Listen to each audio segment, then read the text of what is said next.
Live streaming is on. Welcome to episode number 321 of the Beyond Social Media Show, the podcast for you marketing, advertising, public relations, and communications professionals. You can find us by searching for Beyond Social Media Show. We are recording live on YouTube on August 28, 2020. A lot of things to talk about this week, including social video bedfellows, You Make My Dreams, the Humanity Lab, Finger Lickin' Nope, Instapresentations, Spotify events, COVID gag rules, no ice cream for you, Facebook new, PPE vending machines, and the most popular podcast channel. Some statistics on that. You'll want to stick around till the end to hear those. But we kick it off with Best Story of the Week in BL. You've got that honor every week. What do you got? Well, what just happened is that Walmart has joined Microsoft in a bid to acquire TikTok, reportedly for $20 to $30 billion. And it was a surprise move, and it has to do with Walmart's desire to become two things: a force in technology and reach a younger generation. And that would be a way to do it. So, of course, there's all these other companies, Oracle, Amazon, who want TikTok.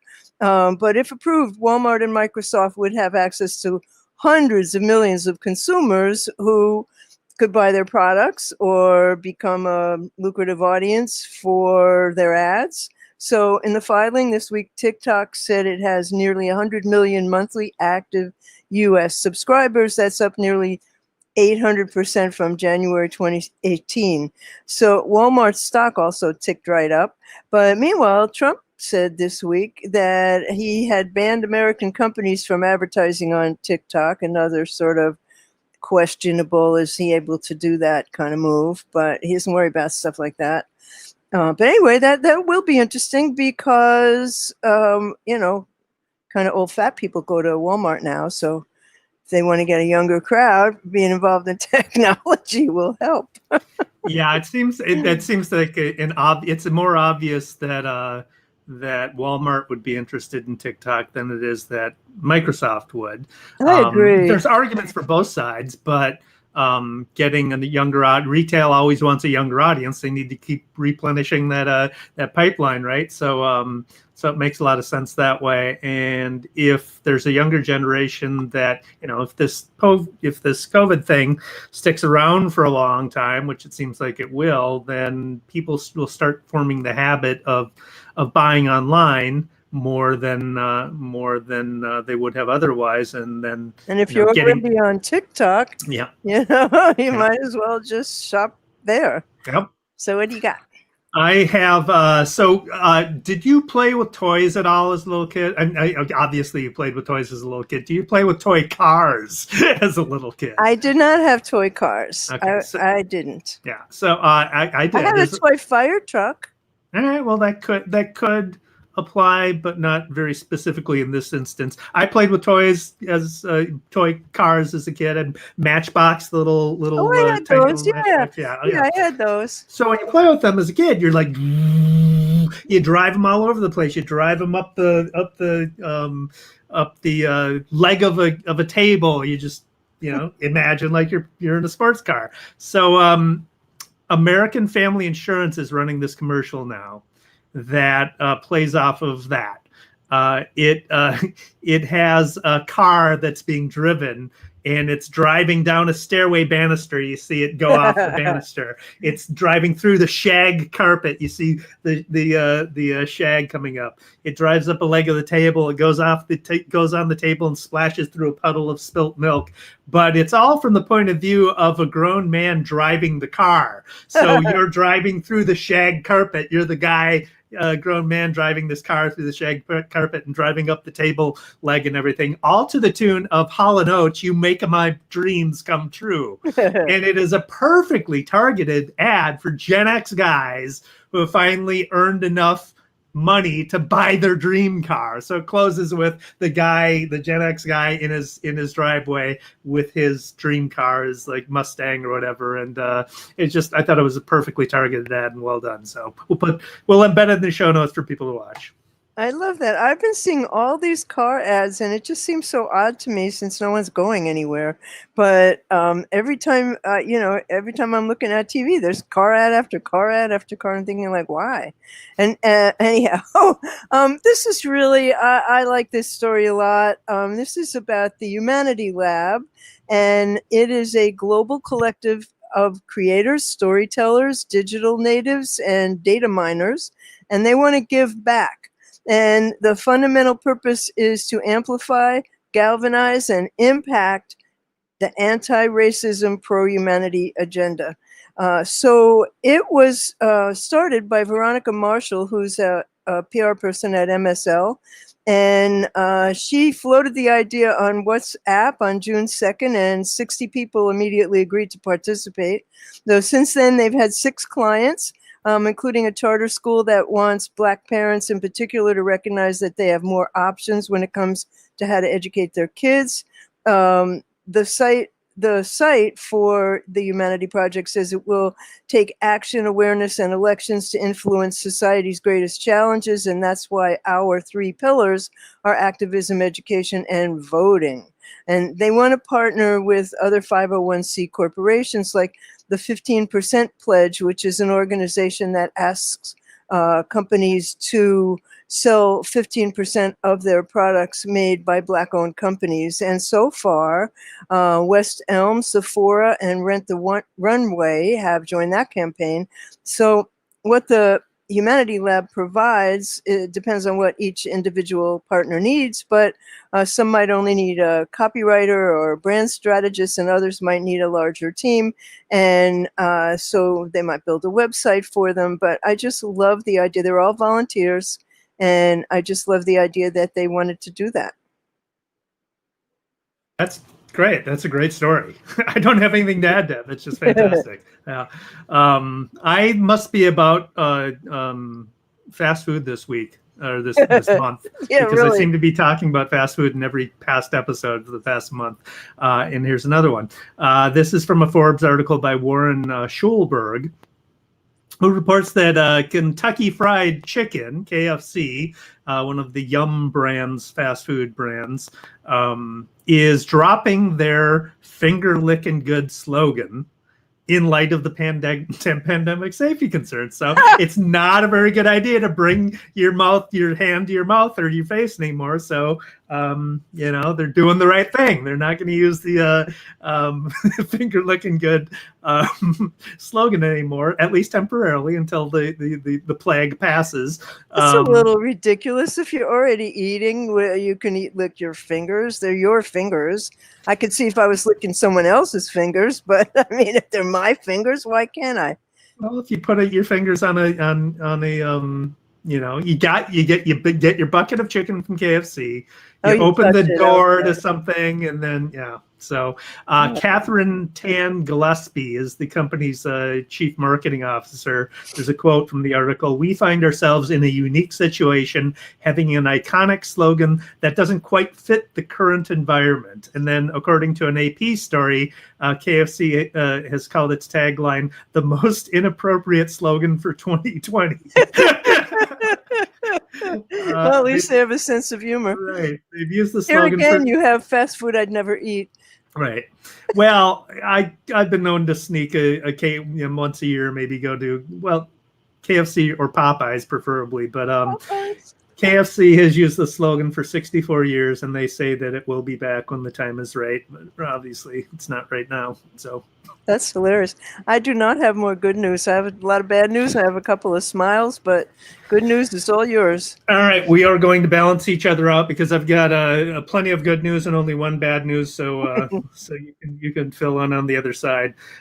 This is from a Washington Post article by Kelsey Abels about a trend on Instagram that I find fascinating, and I hadn't seen until this article. So it cites Avery Francis, who has posted graphics on Instagram about things not to say to a Black woman. And it's basically a series. You know how you swipe through, you have a series of photos that you can swipe through on an individual Instagram post. So this is that, but it's like a PowerPoint on Instagram. And so for her, she's each individual slide of a post is the things that you shouldn't say to a Black woman and why. And so people are using this technique for activism. And the article lists a bunch of different examples of people doing this.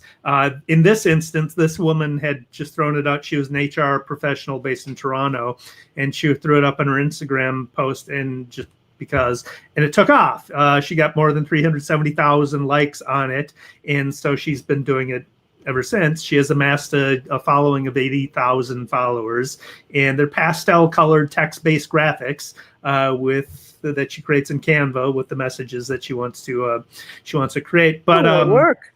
Yeah, it is a lot of work. But it's very clever. It's tactic that I hadn't seen before until this article, and you can apply it. You can apply that tactic to anything, not just activism. But great read, and I'll put a link to it in the show notes for people to see along with the accounts that are cited. I like that idea a lot. Yeah, I'm totally gonna steal it. Yeah, me too. I can't wait.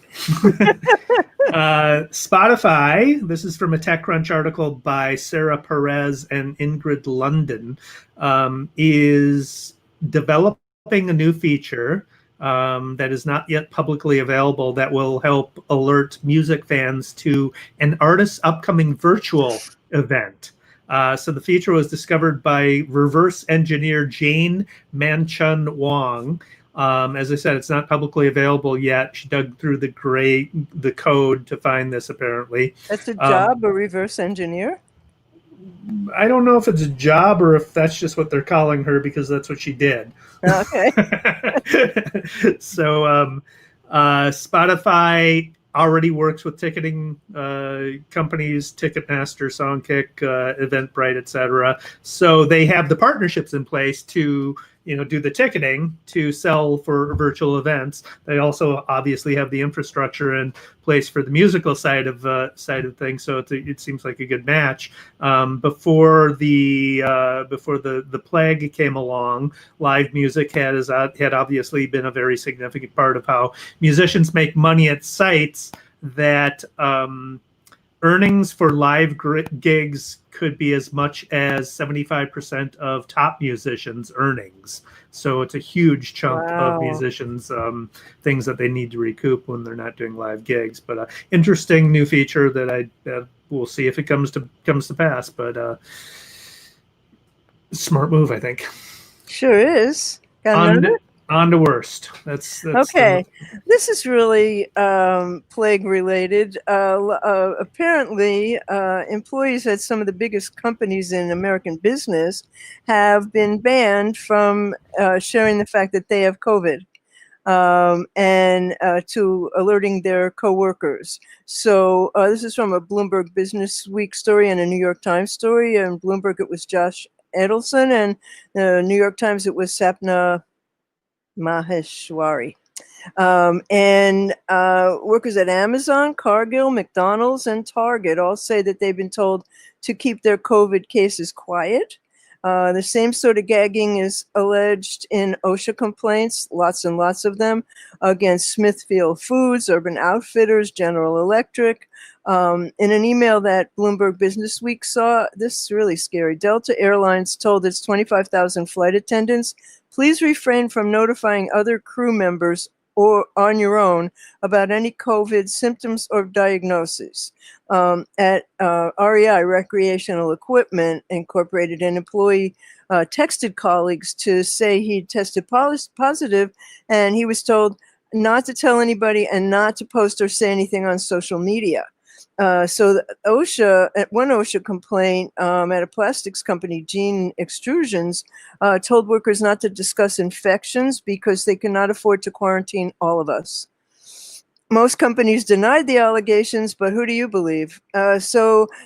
Teachers also say they're getting gag orders, and according to Business Week, at the end of July, when Florida was preparing to resume its in-person classroom, which I think is now over. The school district in Jacksonville home county of Duval, they emailed a warning to employees: any social media postings that would reflect badly on the district's reputation, to hell with you people who might die, may lead to disciplinary actions, according to the email, which Business Week saw. And the school district says the email wasn't meant to prevent employees from expressing their views on reopening. Well, I wonder what the email was meant to do then. In many cases, workers say their bosses have talked about employee privacy to justify the gags, including federal privacy laws such as the Health Insurance Portability and Accountability Act. But these laws don't require companies to silence employees on safety matters. And on the contrary, the federal laws, including the ones from OSHA and the National Labor Relations Board, guarantee employees the right to communicate about and protest their job conditions. So the federal bodies have failed to, of course, make companies obey the law. So employee crackdowns on free speech, because that's what it is, threaten to mask another wave of COVID infections and make the end of the year even more deadlier than it would otherwise be. And aside from those clear issues, there are huge health implications with these policies. It's really scary. Yeah, it's scary. It's like, luckily, neither of us work for a big company. I think, as a matter of policy, we should know about COVID infections. They don't have to be disclose who was infected, but the fact that there were infections at a certain place of business is, They did that in my building. They said that they told us at the beginning, like, somebody had COVID, but, due to privacy issues, they couldn't tell us who. And then they said, we're not going to say if anybody else gets it. So several of us said, well, if somebody's on my floor and they have it, I would like to know that. Maybe I could help them. Maybe I could leave groceries for them, or maybe I could do something for them. Nope, we can't do that. And that's just untrue. So, well, I don't know. There's a legitimate, there are HIPAA privacy laws. There's legitimate health privacy concerns that need to be. I don't need to know who. Individual. Right. But I want to know if I'm sharing the elevator. If somebody down the hall had it, I want to know who it is. Well, because they're emptying the garbage on my floor. Well, they're taking the elevator on my floor. I would like to know that somebody on my floor had it. I would take other precautions. I hear what you're saying. I'm saying that I can see an employer's side where I can't disclose personally identifiable health information of one of the employees. That's wrong. And I agree with that. But we all have the right to know that we're in the presence of someone who has COVID too. Exactly. Yeah. So this one is personally sad for me. This is from a Star and Tribune article by Rick Nelson. Izzy's Ice Cream institution in the Twin Cities. They're just fantastic ice cream shop, and they've been around forever. Jeff Summers and Lara Hamill are the owners. They're spouses, and they started their first ice cream shop in St. Paul and Marshall Avenue. That was closed earlier this year due to COVID. And then they had recently, a couple of years ago, opened up a shop in Minneapolis, and that too now is closing because of COVID. They are just wonderful, nicest people you'll ever meet. They had built a wonderful business. Their St. Paul shop was powered by solar power. There's an array of solar things on their roof. Yeah, I talked about them in episode many couple of years ago of their RFID system for notifying customers when their favorite flavor was in the shop. It was brilliant. We'll just refer to that in the show notes so people can see it if they're interested. When we launched that, I did the PR around it, and we had a PR availability at the store, and I was telling the reporters about my favorite flavor of Izzy's ice cream is hot brown sugar. It's caramelized brown sugar with cayenne peppers. Just fantastic. Yeah, it's fantastic. and one of the reporters said, "Yeah, mine too." And she was black, and so I didn't. I completely missed the joke. It was completely oblivious to me, but I got it. About Years a year later, I was thinking about it. Oh my God! And she. I don't know whether she thought that I was maintaining my composure as a PR person, or I just was clueless and didn't get the joke. It was the latter. If she's ever listening to this, it was the latter. But it was funny.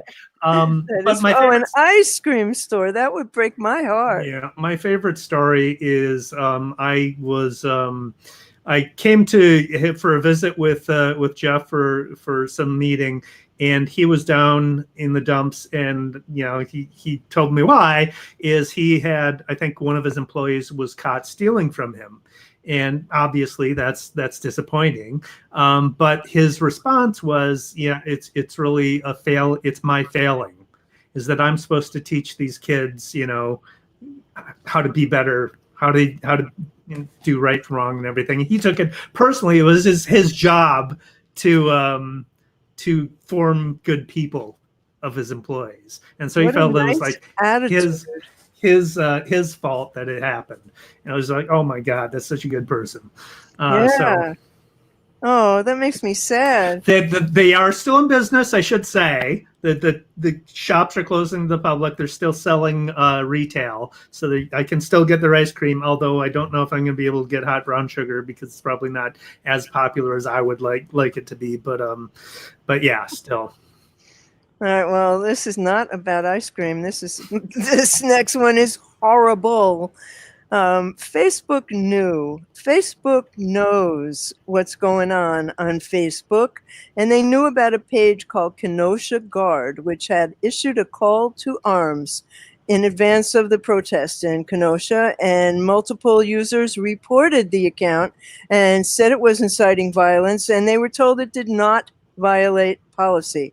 Facebook did not take it down until after the fact. This is from a Verge article by Russell Brandom. The Kenosha Guard referred to the event, which was also promoted by InfoWars, as a call to arms, and Facebook took it down on Wednesday, citing the dangerous individuals and organizations policy, which is all over Facebook. There's all over. And so 9 hours after the shootings took place, they were cited by Facebook and removed. One woman who wanted to remain anonymous told Brandon that she reported a specific comment threatening to put nails in the tires of protesters' cars, but it too was found to be within the bounds of Facebook policy. And there were lots of comments like that in the event, she said, and people talking about being locked and loaded, and people asking what types of weapons, and people responding, bring everything. And this is okay with Facebook. And both reports were filed before the shooting took place.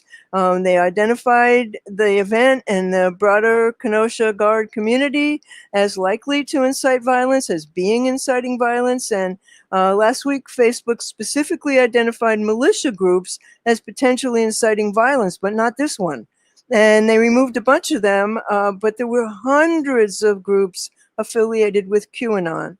And still, it seems these warnings are not enough to trigger Facebook's existing policies. So Facebook told Brandon that the company that its investigation had not produced direct links between the shooting and the Kenosha Guard accounts. We've designated the shooting as a mass murder and have removed the shooter's accounts from Facebook and Instagram, but we don't see the connection.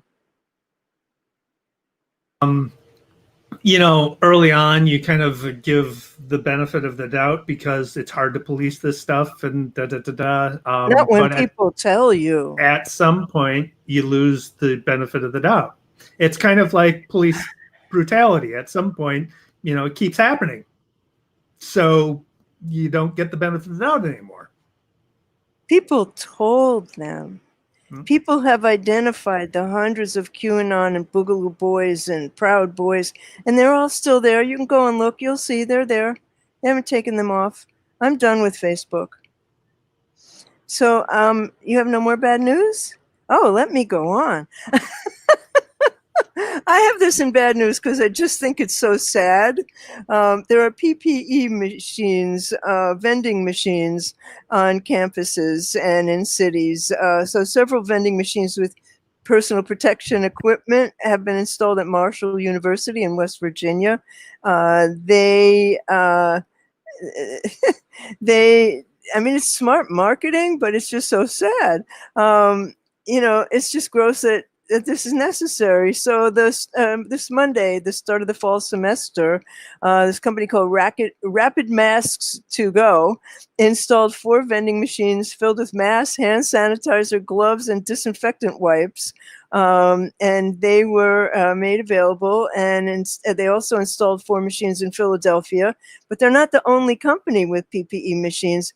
Apparently, I haven't been on a subway. The Metropolitan Transportation Authority installed 8 machines stocked by a company called Canteen, which is a division of the Compass Group, which is a food services company. And these machines were built by a company that is named Vengo that manufactures vending machines. So, I guess it didn't take much to revamp them. But the MTA also distributes hand sanitizer at every station and 2 million single-use surgical masks to customers at the booths. And that's because of donations from the state and the city of New York. But, what times do we live in? Jeez. Yeah, Jeff, to do that. So you ready for a smile? Please. I have not been on the subway and I do not plan to go.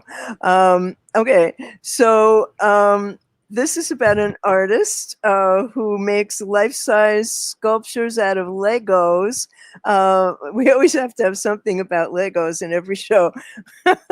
This is from Smithsonian Magazine, and his name is Sean Kennedy, and Legos were his childhood hobby. Now they're his full-time career. He makes life-size sculptures of endangered animals. And he's based in New York City, and he's been making these masterpieces with Legos. And he makes things that are skyscrapers and portraits. They've been in museums and zoos all over the world. But his latest project is Nature Connects, Art with Lego Bricks. And he calls attention to endangered species, and he advocates for conservation. So he has a piece called Deforestation, which features an incredibly rare Formosan clouded leopard that was found in the mountains of Taiwan, and its habitat is being threatened, and it was believed to be extinct until he was spotted by several witnesses in 2018. So one of them also is a polar bear with cubs, and they're life-size. Polar bears are big. And so I have some pictures of him. Oh, it's just wonderful. I think I've seen this guy's work. I think he had an exhibit, I guess you would call it, at our Minnesota Landscape Arboretum. I wouldn't be surprised, yeah. I've got some photos of them. So I'll put those in the show notes. I think it's probably the same person. Okay. Do you have a smile for us? I don't. So this is one of those tricks that go around on the internet. And in the past week, this is an image called 16 Circles. And when you look at it, it looks like it's a bunch of squares, and you don't see the circles. But once you realize where they are, it's kind of like the blue dress. Remember that? So you realize that there are circles, and then you don't stop seeing the circles. But it's a real trick of the eye because it totally looks like a bunch of connected squares and there are multiple levels of them until you realize where they are. So this was in a BuzzFeed article where they showed you, like, here's what you see. And then, they had red lines around the circles so you could see where they were. And I did not see them until the third picture. And then once I saw them, I see them all the time. But it's all in like how your head perceives something, because the circles are there. Yeah, there's a video of a bunch of people walking around, I think in a group, I can't remember exactly. And there's one at one point during what you're supposed to do. They're passing a ball around, I think, and you're supposed to focus on the ball. As you watch the video, you're supposed to just focus on the ball the whole time, intensely focus on the ball the whole time. At one point during the video, there's a gorilla that walks through the group of people. And if you're following directions and focusing on the ball, you don't see the gorilla at all. It just walks right through. And then you're instructed to, after you've done that and focused on the ball the whole way through, go back and watch the video without focusing on the ball, and then you see the gorilla. Wow, isn't that incredible? Yeah, yeah. I mean, a gorilla. Yeah. Well, not somebody in a gorilla suit, but yeah. Yeah, but I mean, hidden circles that are, the size of a quarter are one thing. A person in a gorilla suit is entirely another. So that should bring us to shiny objects. Go ahead. Yeah, I've got one. I haven't tried it yet, but it looks really good, and I will try it. This is called Story Creator. Found it via Product Hunt. But it is a tool to help you quickly create social videos. They've got templates for a quick video creation. So there's the vertical one, there's the square one, there's like it's tailored for podcast to video, and it's got other features that look pretty cool. It's got tiered pricing, starting out with free. So free for life, it says. You get 5 videos a month. They're standard definition, so they're not high def. You get 1 gig of storage, and there's a watermark on all the videos, right? So Story Creator watermark. And then tiered pricing up to the highest price level is $83 a month. You get 110 videos a month for 25 gigs of storage, HD videos, no watermark, and other features. So, but if you have a decent budget, that's not so terrible. No. Oh, that's cool. Well, this is another socially conscious one, and I like this one a lot. This is from the agency TBWA, and it's an effort to stop cyberbullying, and it's called the Polite Typeface, and it's an open source project, so people will be able to add to it. It automatically blurs or replaces words that are intended to harm or humiliate other people. So this is from a Twitter story, but the Polite Type, it's a font, and it's been taught to recognize and rewrite hate speech. So in practice, it automatically blurs hateful words or replaces them with more inclusive ones. It recognizes common insults and slurs and that are related to a range of themes that they've identified. But 1/3 of all bullying takes place online, and that number, according to UNESCO, is rapidly increasing. And as online learning and virtual classrooms are becoming the new normal, bullying is a really big issue for young people. So the Polite Type was developed in collaboration with a very diverse team, wide-ranging backgrounds, anti-racism work, gender research. Additionally, the initial vocabulary was co-created with high school-age teenagers and youth from diverse backgrounds in Finland, and the Children and Youth Foundation. So they referred to the publicly available recommendations of a variety of NGOs that promote diversity and inclusion, and they're inviting people, individuals, developers, companies worldwide to help further develop the font and join the cause against cyberbullying. Why can't I say that? And they want to spark conversations among people of all ages, and they want to tackle bullying and to help approach the issue and create a safe space for the discussion. So in the future, with the help of machine learning, it could be taught to understand and recognize even broader contexts. And if you want to help to develop it, put a link in the show notes. But for example, if it says you're worthless, that will be changed to you're a lovely person. And so the person will never see you're worthless or you should kill yourself or whatever horrible things people say.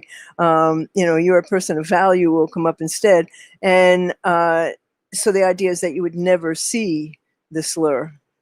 I like that. So it's an interesting concept. The last part is, so if somebody who's trying to humiliate you and bully you online is perceived, let's say you're bullying me, BL, but this technology transfers you're so ugly into, God, you're gorgeous. I'm going to start liking you.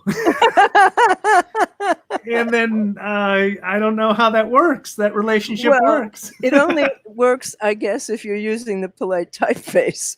If I'm using it, and you'll see what happens. So only the bullier who's using the polite typeface, I guess.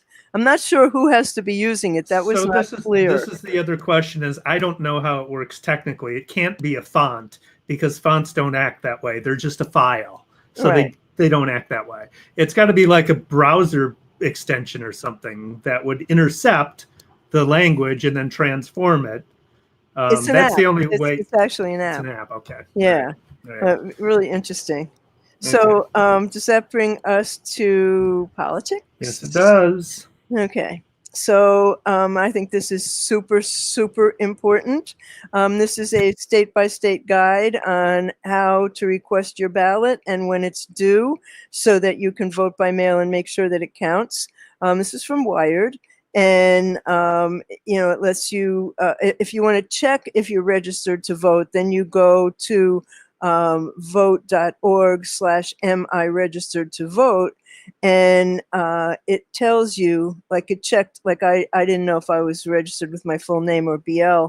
And so it turns out, because I forgot, I registered a long time ago. So now I know exactly how I'm registered and where, and I know that I'm cool to do it. And I would have probably gone to the poll and had an issue with them finding my name, but now I know what it is. So you go to these two places, you make sure that you're going to be able to vote, hopefully, and I'll put the links in the show notes.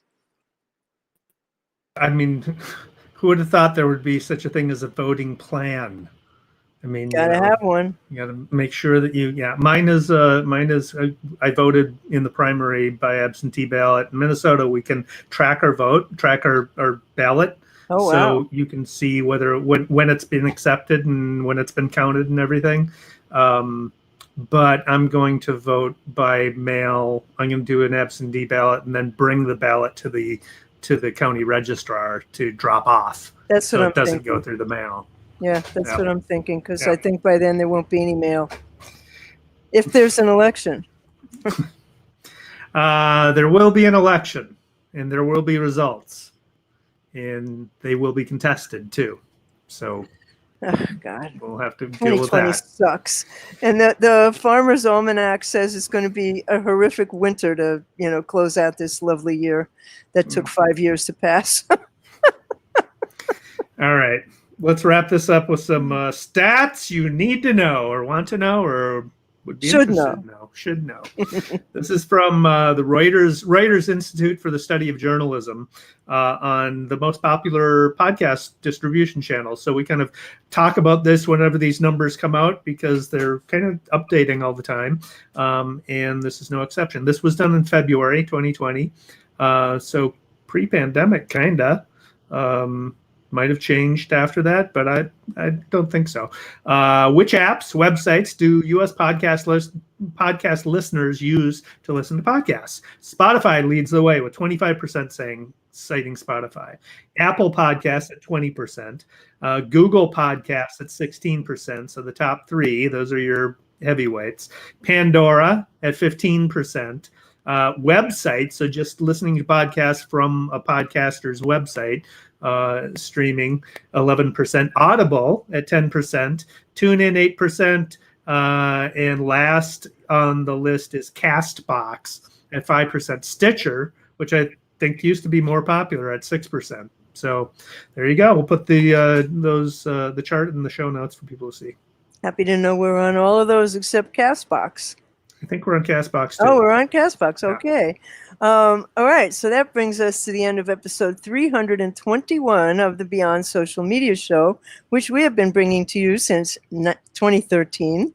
So to find us, you just search Beyond Social Media Show. Go to beyondsocialmediashow.com/321 for everything that we talked about tonight, including the videos, the links, and let us know what you think. And so I'm here with the wonderful David Erickson, who is on Twitter as D. Erickson. He's on Instagram as DE Erickson. He's on YouTube as eStrategy. He blogs at e-strategyblog.com. And I'm BL Ochman. I'm What's Next on Twitter. My blog is What's Next Blog. My YouTube channel is What's Next Blog. I have a website at blochman.com. And on Instagram, I go with Lucy the Rescue Puppy. The Beyond Social Media Show, beyondsocialmediashow.com. And on Twitter, we're at BS Media Show. Listen and subscribe wherever you get your podcasts. We're in all those places. And we will be back, after Labor Day? After Labor Day, right? After Labor Day. Wishing you a wonderful holiday if you're taking one. Thanks for watching.